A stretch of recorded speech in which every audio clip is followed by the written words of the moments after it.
I don't use social media to increase my business in a direct way. I use social media in a very focused manner. I use social media mainly for recruitment. Because, look, I'm in the PR industry, it's a service industry. People actually matter, right? So I use it for recruitment because that's where my main competition is. It's not the other PR firms. We all do the same thing, we all talk the same talk, right? It's how good my people are, the kind of quality of people that I have. So what I do, for instance, is that we use our company blogs. It's half in English, half in Indonesian. We use Facebook, we use Twitter. Now, one way that we do it, okay, bearing in mind, my objective is really to get the best talents. So what I do in my office is that if you work for me for 1 year, you get up to 1 month's salary for what we call a personal development fund. What you do with a personal development fund, you can't buy anything with it, but you can use it to go for a course that helps you develop personally. Personally meaning that, if you feel that belly dancing is going to develop you personally, do it. And I've got somebody that did it, right? Others have taken the money, and the other thing that you can do with it is to travel to somewhere that you have not been before. So people have used it to, how to make dim sums properly in Hong Kong, diving, Reiki, getting their driver's license, a whole lot of things. The only condition that I put on them is that you must tweet about it and you must write about it in the company blog. So one of my girls took the money, traveled to Australia, and she goes, hey, I've been sitting down watching the YouTube concert. And it's all on company expense. How cool is that? Now, the whole thing is this. What do you think people working in other PR firms is going to think about this? Shit, I wish my company was like that, right? And that's good because we make them envious.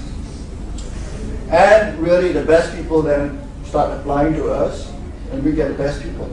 So, that's what we use it for. So, again, people think that websites, the whole thing about websites is to make money and drive it directly. We use it for different purposes. I have a personal blog, there's the corporate blog, the company blog. The company blog is strictly for recruitment, building relationships with reporters. In public relations, there is this thing known as media relations, which means that traditionally how you do it is you invite the journalist out, long lunch, liquid lunch, and and you flatter them and you tell them, oh, you're so great, you're so handsome, everything else. So if their ego is adequately stroked, they'll write nice things about you. Or not. I've got one guy who has pioneered what I would call Facebook media relations. Indonesian journalists, like a lot of young Indonesians, are all on the web. And they're all on Facebook, etc. So my guy gets in on Facebook, he friends them, and with the girls, he plays Farmville. And you deal with them and you play with them. So it's making that relationship. But that's not the topic of today's workshop, right? Now, today's workshop is all about, well, how do you convince, how do you make believers out of these kafirs? People, mostly corporations, right? And this is what I do half the time. Corporations are led by men over 50 like myself, who don't quite understand social media most of the time. So they do not understand it. How do you persuade them? Have any of you had these problems of persuading people? What sort of problems have you had? They don't understand the medium. It's too new for them. They're very traditional. They rely on the traditional thing. They're very comfortable in the zone of not wanting to change and accept the new medium that's coming out. Right. So what do you do? How do you try to persuade? We show them numbers. Show them numbers. They show the numbers. What sort of numbers? About how many people are on social media, about case studies, about how things have happened in the past, and that's what usually at the end of the day convinces them. Right. Or they would probably get convinced when they're playing golf and some other CEO says, oh wait, guess what? I just invested in a Facebook page, you should check it out. Right. Another reason to convince them is the price differentiator. Yeah, definitely. The conventional media costs you a lot, you could go for Oh, yeah. it's much cheaper, and so there's no harm in trying. So. And you know what? I hate talking to these guys. And then you're going, yeah, Why should I invest in this? Yes. For heaven's sake, investing in a 1-year program is going to be less than a half page in a major paper, right? That's the kind of investment. But then they keep thinking about it that way. Definitely, that's a problem. Anyone else with experience? And they feel that it's too risky and they are very reluctant to open to their customers. Yeah. They feel that when they are open, they are more vulnerable to the different stuff. Yeah, and I think that is probably a major obstacle with corporations. They are so used, corporations, they're so used to controlling the messages and really putting out that corporations are perfect. For instance, if a newspaper will write something critical about them, what would happen is that, usually the PR person will say, hey, that's right about this. The CEO and everyone else would have a fit, and they would have a meeting, call a meeting to decide how to respond. And some poor guy would draft it out, and then they would pore over it and look at every little thing. And no, we mustn't admit weaknesses. None at all. And they will come up with a statement that does not sound genuine. Then they'll do it, which you can't do in social media, because number one is the speed. How speeds have changed is that I think before, if you wrote to somebody, you can expect 1 week reply on snail mail. You're very happy. Now, when you communicate to anyone, you expect almost instantaneous reply, because you're supposed to be on BlackBerries. You're supposed to be on pushmail. So, 1 hour, 2 hours is already a long time. And with my guys, I train that the moment you get an email, you have to respond within an hour or so. Even if you say noted, I'll reply to you later, or I'm in a meeting, etc. So companies all have this mindset that they've got to present themselves as perfect. Whereas if you're getting into a new media is all about authenticity. And authenticity is admitting that you're not perfect. Exactly. Balancing factor is very important. Right. Negativity is also important. Yeah. You should But accept. the whole thing about social media is that it's not new. If you study interpersonal communications, there is this element, there's this thing known as self-disclosure. If you talk to someone or if you interact with someone, there's this thing known as self-disclosure. Self-disclosure is this. It's like, for instance, both of you are friends, right?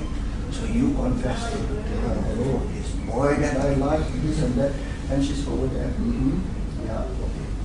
She never tells you anything about her boyfriend, and it's only a one-way street. After a while, you start trusting her, because she does not disclose herself, a little bit of herself, her boundaries. And it's the same principle that works with companies. Why would you trust a company that does not disclose itself or say, hey, hang on, you're not really that perfect? So they do that. But so there is that fear. And really most companies culturally are wired along those lines. We must present a perfect picture to the world outside. And that is their biggest failure, because they will fail. And it's very difficult. Until today, I have great difficulty in persuading any company. Really, you've got to admit. There is a very recent case, actually involves a Pakistani. This guy hates Citibank. Indonesia.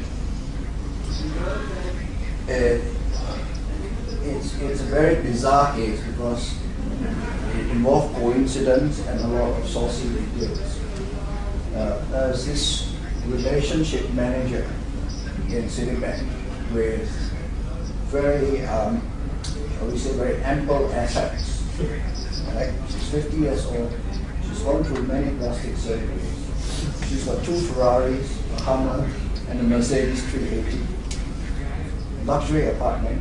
And to cap it all off, she's got a 20-year-old toy husband who's a small-time actor.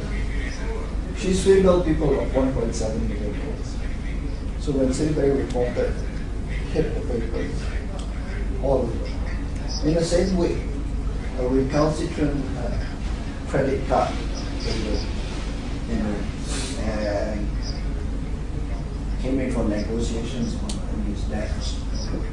And during that discussion in which the debt collector shouted at him, maybe roughly not again, he died. So the papers next day was saying, how can the debt collectors kill him? So these 2 things came together. And it's like, Citibank was not saying to this, refused to say, for instance, on the case where this woman cheated, that their systems may have been a bit imperfect to allow that to happen. Because the lawyers took over. And because of that, the parliament dragged him through. Right now, the Pakistani jet has to move to the position with the country. They've been banned 2 years, not providing. They can't provide new cards for 2 years. And they can't get new clients for another 2 years. So, that's that. So then the question is, well, how do you persuade these companies? What my friend here said is correct, actually, is the figures. Because half the time, or rather most of the time, these guys don't know what is being said on the internet. If you know that you can pull in what's in Facebook, Twitter, etc., you can actually tell them what actually is going on. Hey, do you know that people are saying this and that? And once they know that, I'm going to say, hey, hang on, maybe I need to engage. The other thing that we do is we do a social media course. We hold it, and people actually pay us, board of directors of banks, etc.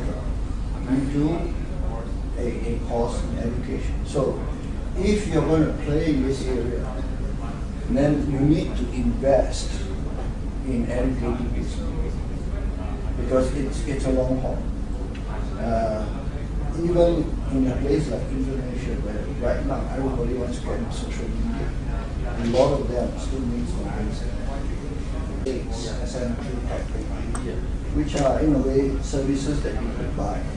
But what we found was that they were very good at monitoring things in America. But when it came to Indonesia, the Indonesian language was nothing. Because what is important is that you need to know who's influential in what areas. And that one, it's kind of like it's specialist knowledge. You either know it or you have to acquire someone that knows it. And then that's where you start doing a report and telling them, okay, so said this, so said that. And you can also do things like, once we track for a milk company, they had this milk for premature babies. So through Twitter, we actually tracked down mothers of premature babies. And we followed that with love on their Facebook accounts, their Twitter accounts, etc. Just to see what they were saying. And that's actually very valuable research. So when people talk about social media, very often that really underestimated, undersold service or use is listening and researching. You can go in and various people have said that it's actually better than FGD, focus group discussion. If you are not attracting, then no, you are no more in social Not media. necessarily. It depends on your business. And it depends on Whatever business, I'm talking whatever business you are. Yeah. But if you are not properly engaging your audience with your conversation or product services, definitely you will be. Okay. I recently saw a presentation. I was going for a seminar on issues management. And someone, an organization that uses social media very well for their needs is Deloitte. Deloitte is like one of the big four accounting firms. They use social media. They use Yammer for internal communications. They use Facebook. They use YouTube, etc. I'm going, this is fantastic because, in life of me, I could never imagine, an accountancy firm using social media. So what did they use it for? Very much like what we were using it for, recruitment, right? And then they said, well, in Russia, okay, what's important to us, you look at Russia and all that. Actually, at the end of the day, only 500 people are important. The rest, who cares? Right? You can reach a huge audience. You can come up with popular content. But is that going to help your business? And what are the main difference between the traditional and digital media? What do you assess? What are the main? Traditional media, well, it's more like traditional business and a business geared towards a Web 2.0. Traditional businesses, you do it, and how you communicate traditionally is, well, you've got three key messages to say about your company. Well, these three key messages, and you say it, and you just project them. In a way, that's it. You control it. You don't show that you're weak. You're always perfect. You always come up with the right products, etc. That's the traditional way of communicating. And traditionally, you don't need to do anything more than that. Why? Because if you've got the money, you can advertise. If you don't have the money, you can't advertise. Right? So again, law of the jungle. Those that have resources will win because if you're Unilever, you can advertise to that. If you're a small company, you can't even get into the game. The price of entry is too high. Then when it comes to social media, the rules change. Right? How many of you are familiar, for instance, between Nestle and Greenpeace? Yeah? That Kit Kat thing, right? How large is Nestle compared to Greenpeace? Nestle is this worldwide organization making billions. Greenpeace is one small ragtag group of people. Very smart. Very smart. By using YouTube, by attacking, and what they did was they flooded the Nestle's website on Facebook with their supporters. And Nestle was an indication that Nestle never realized what they're doing in the first place because the Nestle Facebook had, I think, only about 70,000 followers, 70,000 friends, which for an organization in size, it should have much, much more. So it's an indication they weren't serious players. So when Greenpeace went in, they forced them to react in a manner, and they started scolding people because what the Greenpeace guys did, they were very smart. They went for Kit Kat, so they changed the Kit Kat logo to Killer logo. And everybody became a fan and they used that avatar. So in the Nestle page, you had Kit Kat Killer all along. So those guys got very angry and said, look, anyone that uses that avatar, we're going to kick you out. Boom. Again, trying to control what is essentially uncontrollable in a Web 2.0. So you need to change that tactic. Actually, what I want to share with everybody. Traditional media was the one-way communication. Everybody listening, radio, television, newspaper, who just used to read and listen. But the social media, the beauty of social media is the two-way communication. If you are not engaging your audience, not engaging your means network, then definitely you will get lost. Because previously what I realized in traditional media, we used to promote, commercialize everything, marketing and services, product, whatever you are used to be, different medium of communication. But then again, the coming media, digital media in the market give another opportunity, another platform where we can be communicate directly with our audience up to the minute.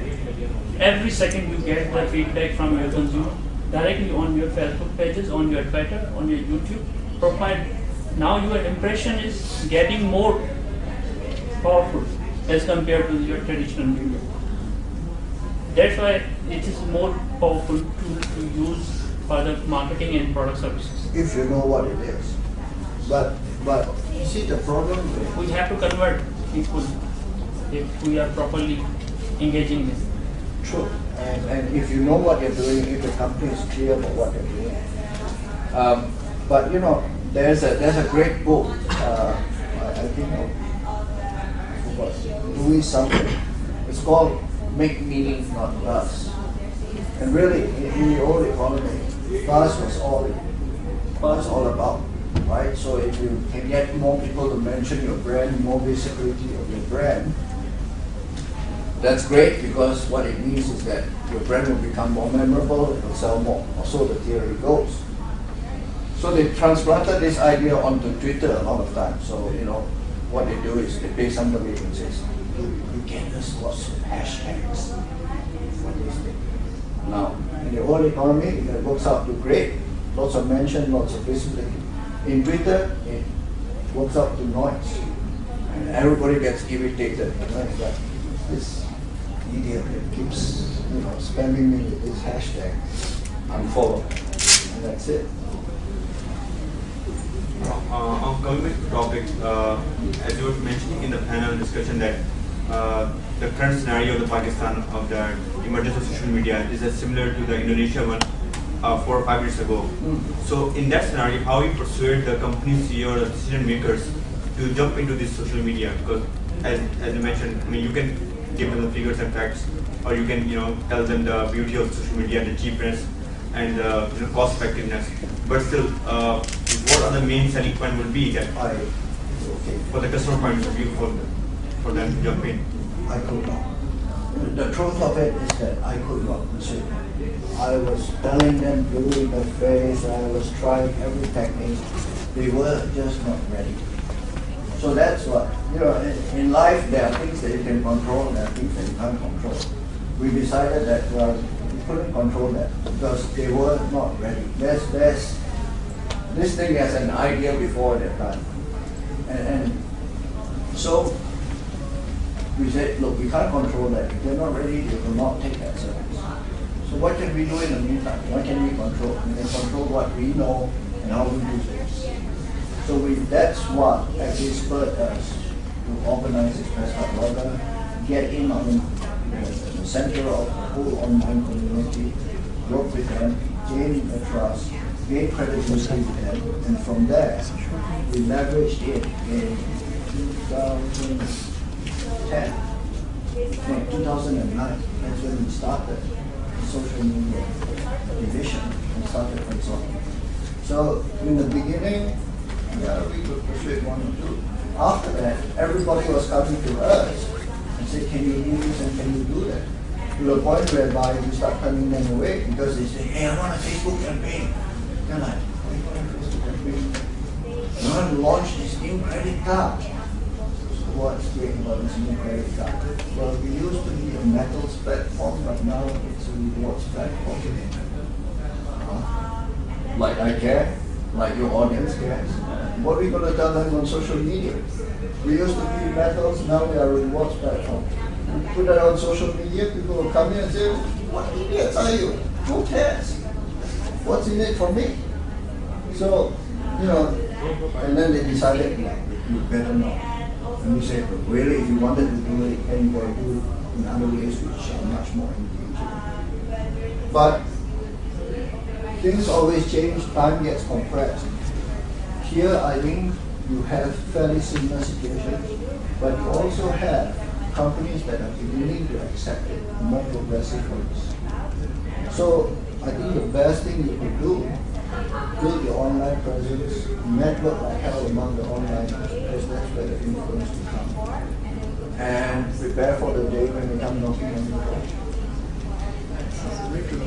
So that way, social media network is not just for any brand. You know, the brand should have substance or content for the consumer to be engaging with every day.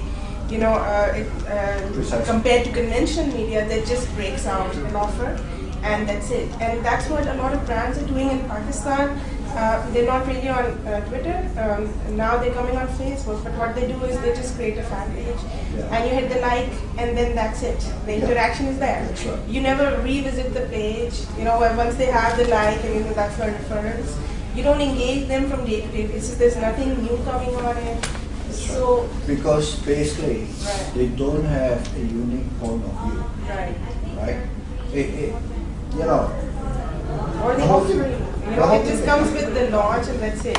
So that, you know, there should be a whole machinery, you know, to come up with. So what I do with these guys, And actually, it's not my idea. I stole it off this book, Make Meaning Not Bust, right? Is this. Companies very often have got nothing to say. You ask them, what do you stand for? What do you hate? What would you never be associated with? What would be a game changer in your industry? They cannot answer this most of the time. Now you cannot answer this. What do you have to communicate at the end of the day? You've got nothing to communicate, right? So actually we do a point of view workshop. But very few people will take that up because it's very scary stuff for them. What they'll usually do is retreat and say, look, here's my mission and vision statement.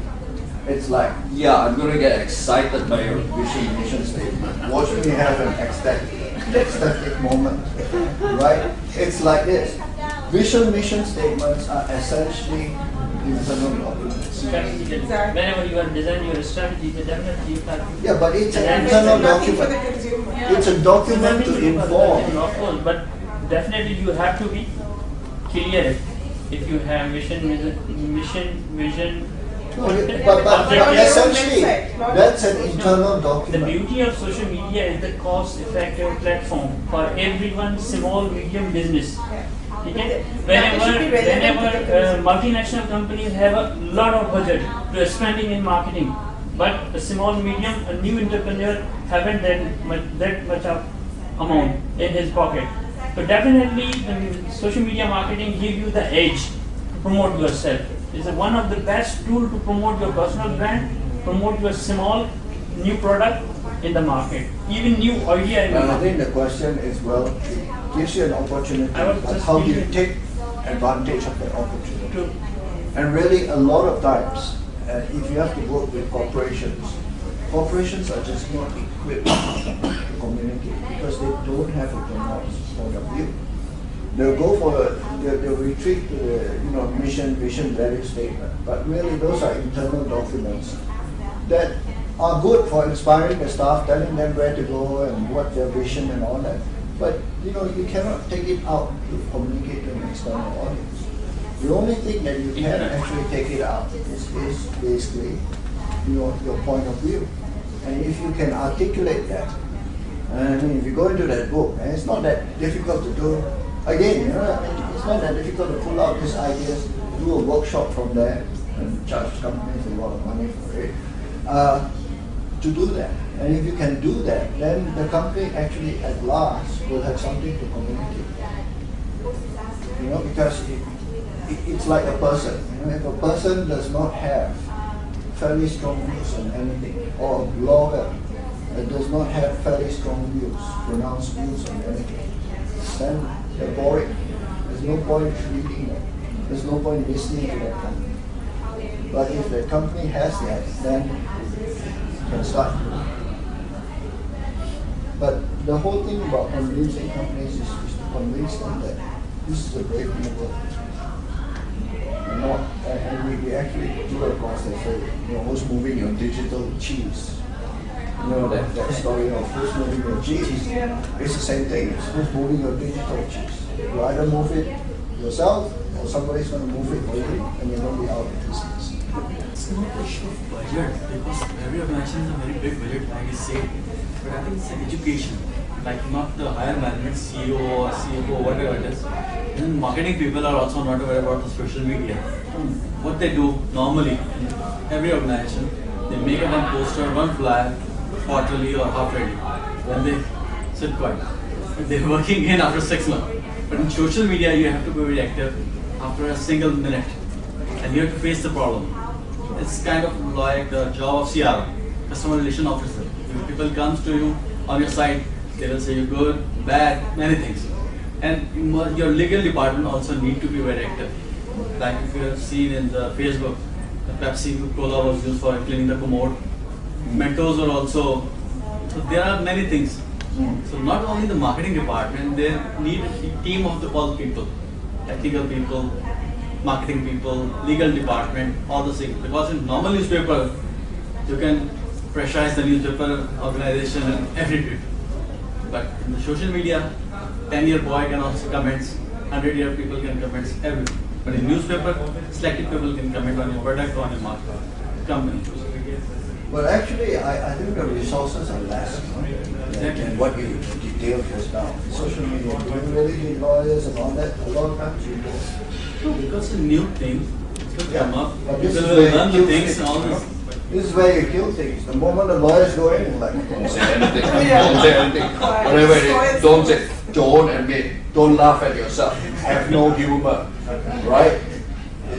it kills things. But really, I mean, Pepsi and Coca-Cola and Mentos, you know, if they knew what to do, they could laugh at themselves a bit and really get everyone on their side.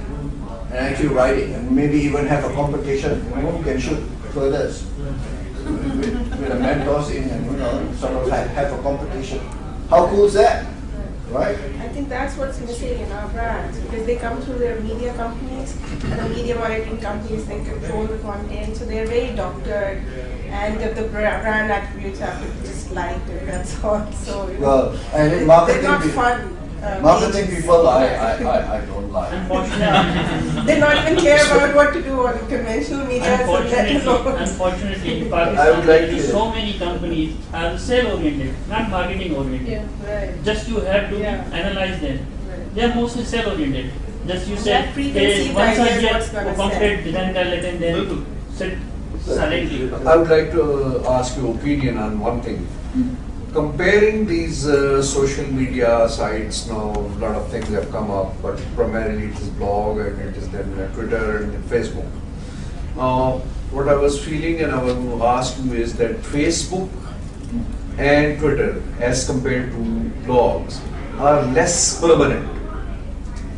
They are not searchable. They are not. They don't kick back on the links. Whereas the blog is more permanent. It's rather, it remains until you delete it.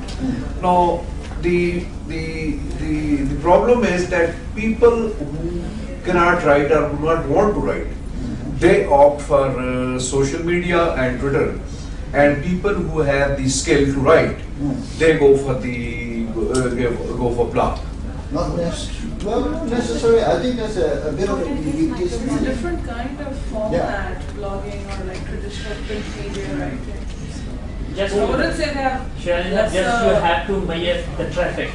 If 7 billion user of the Facebook is more powerful than your blog. Okay, out of those 7 billion, and agreed, out of those 7 billion, if about 0.01% gives you a like, that is not counted as an The number one interaction. platform.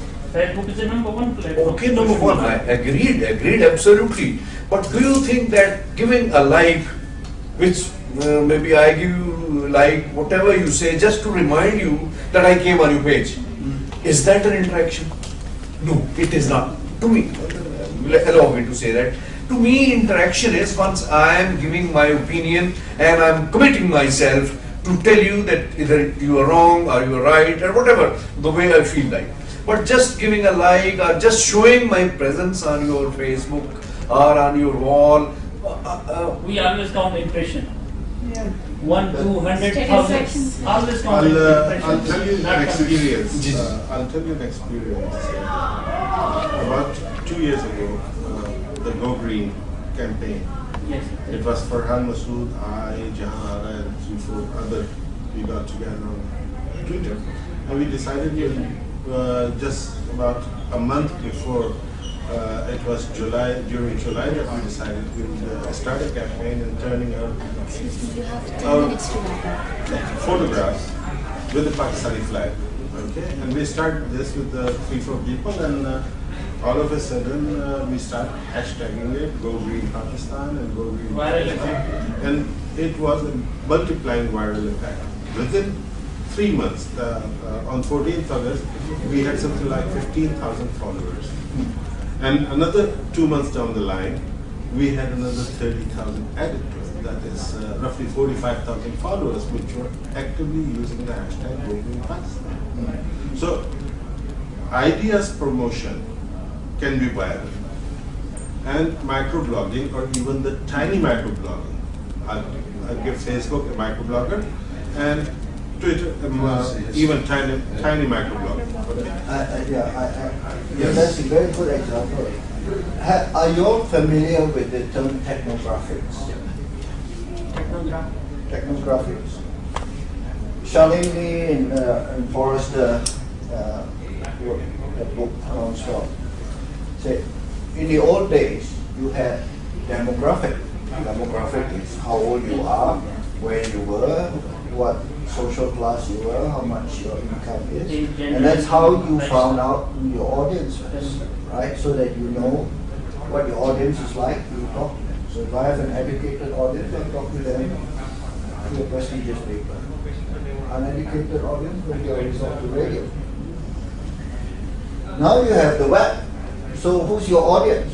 Because your audience could be anything from an 11-year-old boy on Facebook to an 80-year-old man logging away and having it in large type because you can't read it.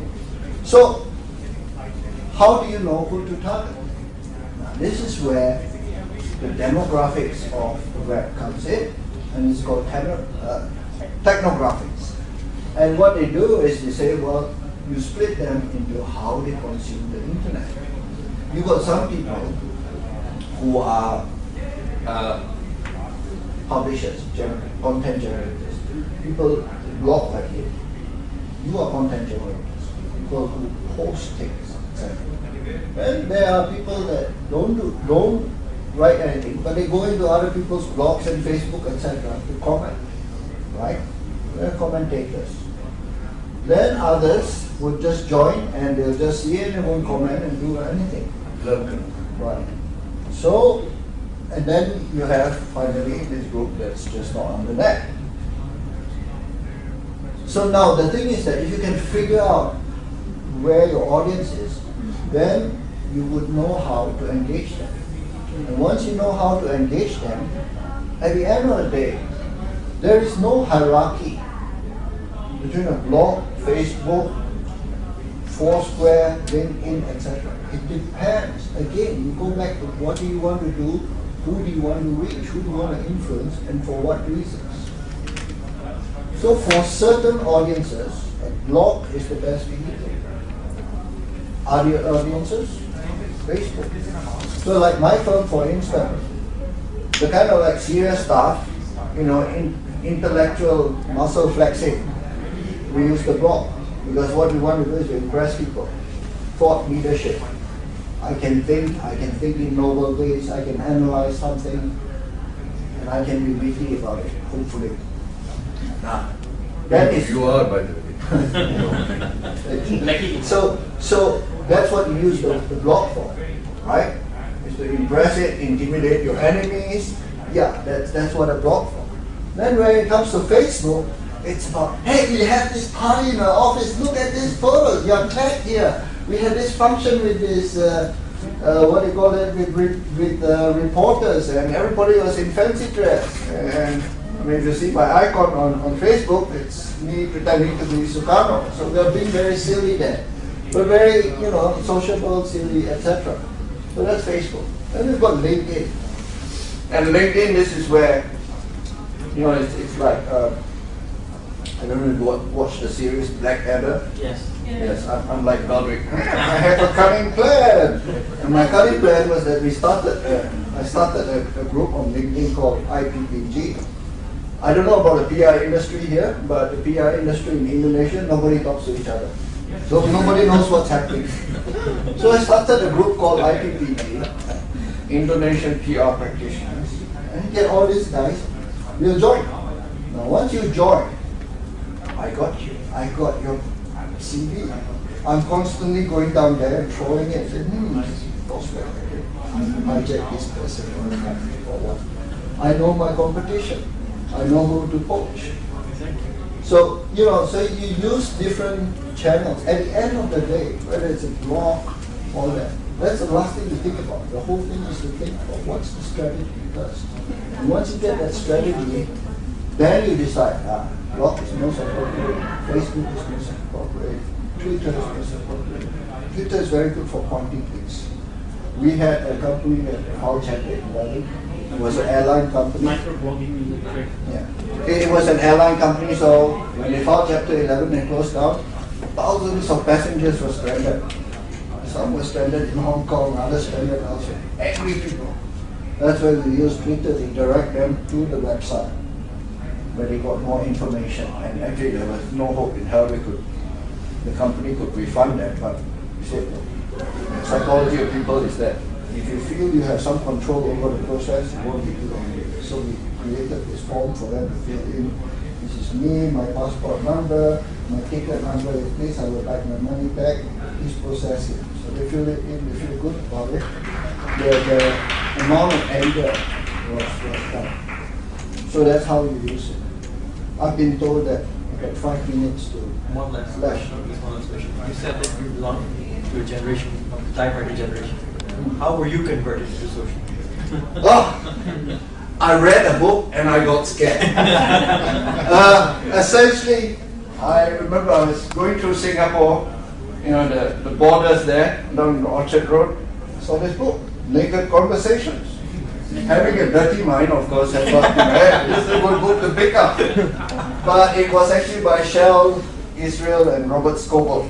Robert Scoble was, who blogs under the name Scobleizer, was employed by Microsoft. Remember, at one point, Microsoft was the evil empire. Right? Everybody hated Microsoft. Today, people don't hate Microsoft.